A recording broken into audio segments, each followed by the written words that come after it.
7 de la mañana, 35 minutos, no paran las críticas, las observaciones que se han hecho alrededor de los abusos por parte de las fuerzas militares, del ejército, con menores de edad. Dos casos más recientes, el de la niña en Vera, de 12 años en Risaralda, un nuevo incidente que se ha conocido de militares que habrían también abusado de una menor de una comunidad indígena, Nucacamacú, y esto, pues por supuesto, ha puesto que muchas organizaciones, también defensoras de los derechos humanos como Human Rights Watch, hayan puesto la lupa y estén pidiéndole a las autoridades de nuestro país explicaciones. José Miguel Vivanco es precisamente el director de Human Rights Watch para las Américas y nos acompaña a esta hora de la mañana. ¡Qué gusto saludarlo! Muy buenos días.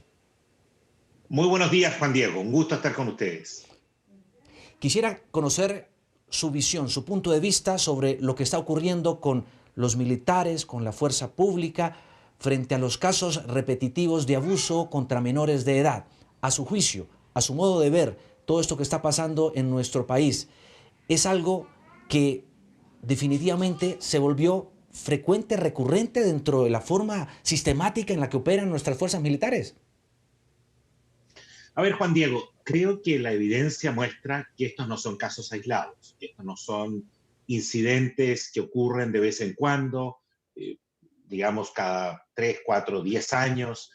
Pareciera que corresponde más bien a incidentes y aberrantes, crímenes atroces, que tienen alguna frecuencia al interior del ejército.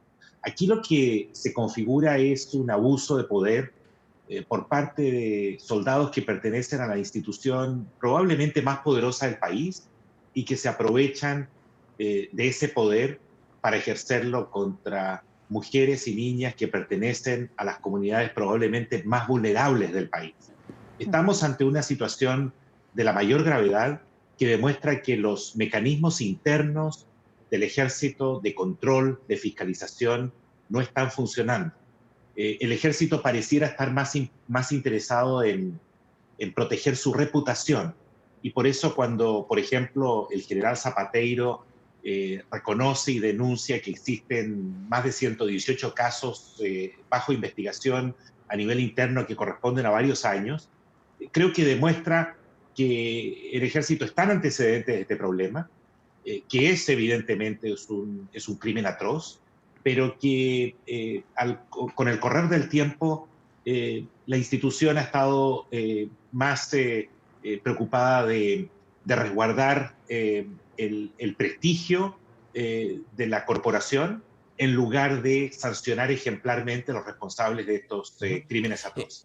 Dice usted, señor Vivanco, que parece ser que el ejército, las fuerzas militares estuvieran más preocupadas por su reputación, refiriéndose específicamente a qué, cuando se dice que esto se debe a solamente unas manzanas podridas que harían parte de la institución.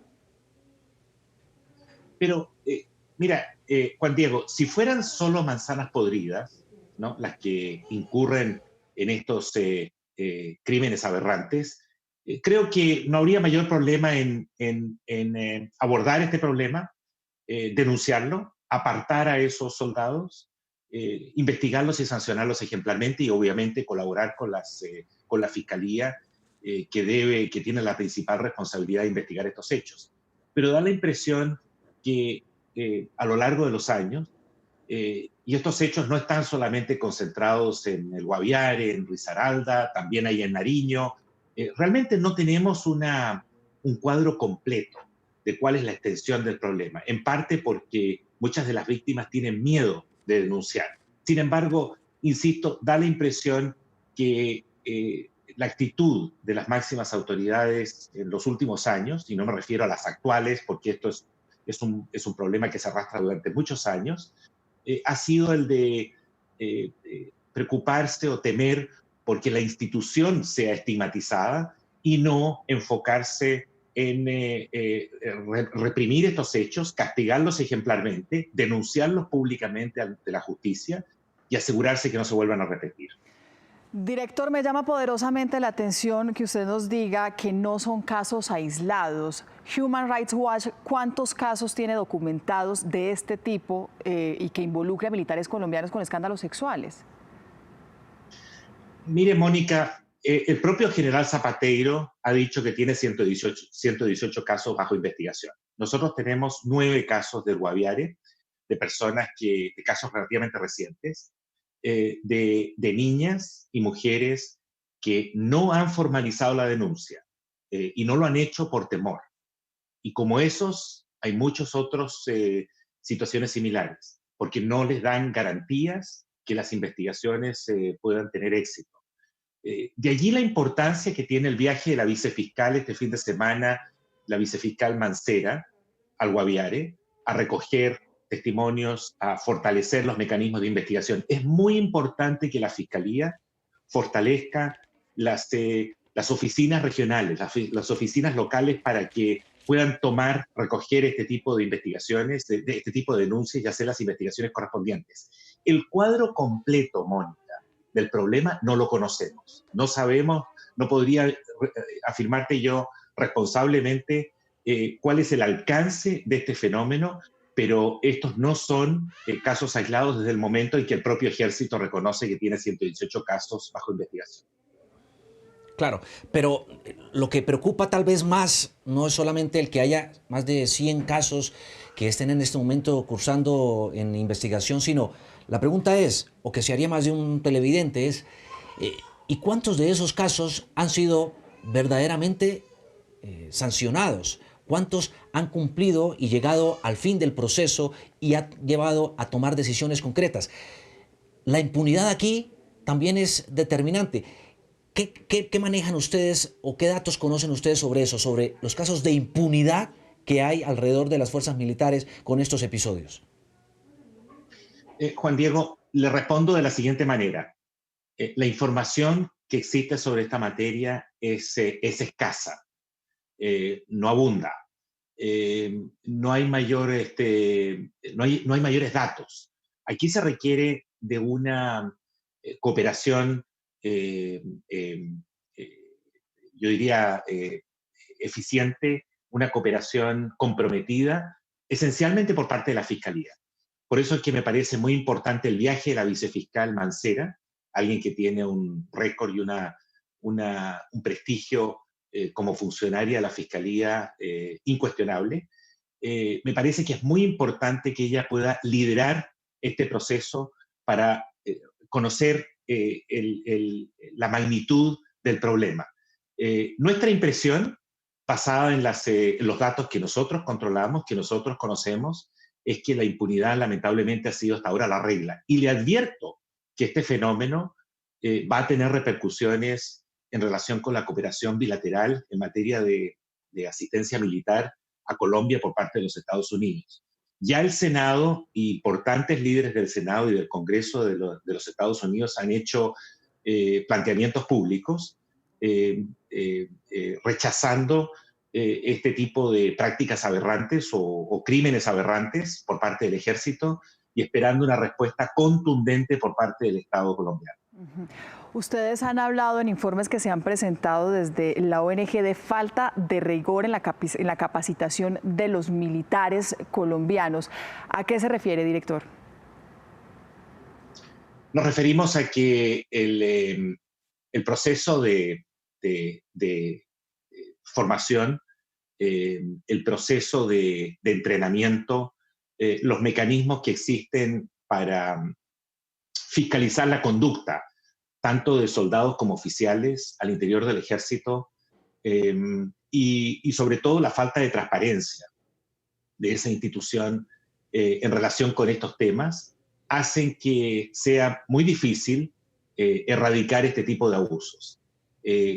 Nosotros teníamos la esperanza que la Comisión Presidencial de Excelencia Militar que creó el presidente Iván Duque el año pasado para responder ante los escándalos denunciados por el New York Times durante la gestión del general Martínez Espinel, esa comisión pudiera efectivamente hacer un diagnóstico y unas propuestas concretas de reforma a la institución militar, precisamente para evitar este tipo de hechos atroces.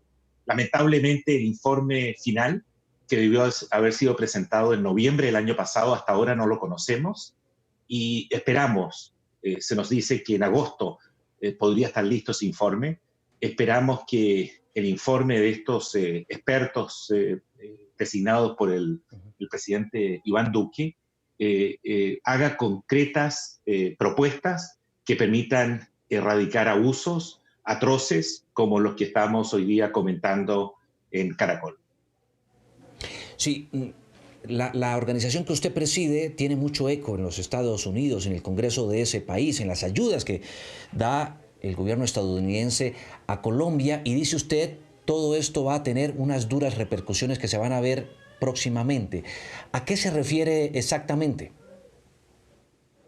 Juan Diego, me refiero a que la ayuda militar por parte de los Estados Unidos ha estado tradicionalmente condicionada a algunos metas, objetivos y controles específicos establecidos por el Congreso de los Estados Unidos.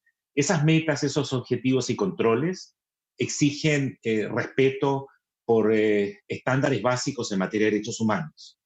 Este escándalo de niñas y mujeres indígenas que han sido violadas impunemente por soldados y oficiales del ejército, pertenecientes al ejército colombiano, donde no ha habido mayor rendición de cuentas hasta ahora, es un escándalo que está repercutiendo en Washington. Y no me cabe la menor duda, especialmente por las declaraciones formuladas por uno de los senadores, probablemente el más poderoso del Senado norteamericano, desde luego el más antiguo, el que tiene mayor peso e influencia en el Senado de Estados Unidos, como es Patrick Leahy. Me da la impresión que este tema va a estar en la agenda y que se le va a exigir a Colombia, al gobierno del presidente Duque y específicamente a las Fuerzas Armadas una información concreta en relación con este tipo de crímenes, el estado de las investigaciones y medidas dirigidas a erradicar este tipo de abusos. El gobierno colombiano, preocupado por esta situación desde hace unas semanas, meses, el año pasado, creó una organización, una comisión especial de altos exdignatarios de nuestro país, expertos en todos estos temas, para hacerle seguimiento a estos comportamientos dentro de las fuerzas militares, y se estaba esperando la rendición de un informe. ¿Ustedes han conocido algo de esos datos? ¿Han tenido acceso a esa información? ¿Ha cumplido las expectativas anunciadas? Nosotros conocimos un informe que esta comisión lo catalogó como preliminar, que era altamente deficiente. Fue un informe que lo presentaron a mediados del año pasado. Le criticamos públicamente porque de los numerosos documentos que dio a conocer el New York Times y que a juicio del periódico y también a juicio nuestro, lo que ocurría era que la cúpula militar de la época estaba intentando replicar las prácticas de falsos positivos con unas políticas que estimulaban los resultados y en los enfrentamientos con grupos irregulares sin tomar en cuenta los riesgos que eso podría acarrear, especialmente tratándose de civiles, de población civil no comprometida sin responsabilidad en este tipo de actividades criminales. Tanto para este importante periódico como para nosotros, nos pareció que las políticas que promovía la cúpula dirigida por Martínez Espinel generaban riesgos serios de reproducir las prácticas de falsos positivos. Eso dio lugar a un gran escándalo internacional y nacional. Por eso es que el presidente Duque designó esta comisión. La comisión apenas examinó un par de documentos, los resultados fueron muy deficientes, yo diría muy pobres, no aportaron mayor cosa, y la explicación que dio la comisión era que el informe que dieron a conocer en junio pasado era preliminar, el informe definitivo lo darían a conocer en noviembre, y hasta ahora estamos esperando ese informe definitivo que no aparece. Pues seguimos también esperándolo nosotros, director. Por supuesto, atentos también a las alertas que se hagan desde allí, desde el Human Rights Watch, esa ONG, y desde su Dirección para las Américas. Atentos también en los medios colombianos para hacer estas alertas. Gracias por su tiempo. Feliz mañana. Al contrario, un placer estar con Caracol esta mañana.